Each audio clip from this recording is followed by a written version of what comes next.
The overall goal of the following experiment is to generate oligodendrocyte precursors from embryonic stem cells via a series of culturing steps over 30 days.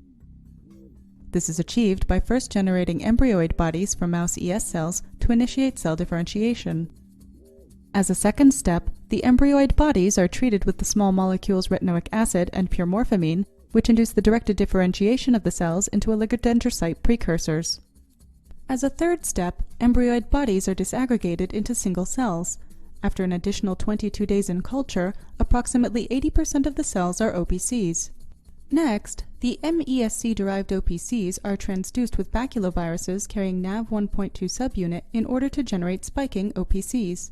Results are obtained that show the expression of OPC marker and spiking properties of these MESC-derived OPCs based on immunofluorescence microscopy and electrophysiological recordings.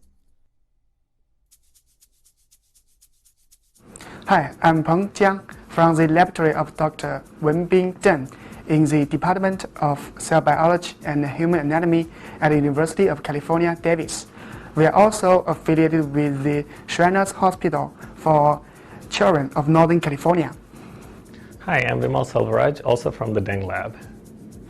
Today we will show you a procedure for differentiation of mouse embryonic stem cells into oligodendrocyte precursor cells. We use this procedure in our laboratory to study the properties of embryonic stem cell-derived oligodendrocyte precursors in order to generate cells with better therapeutic potential. So let's get started.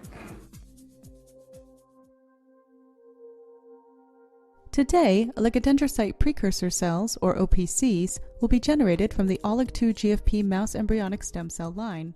These embryonic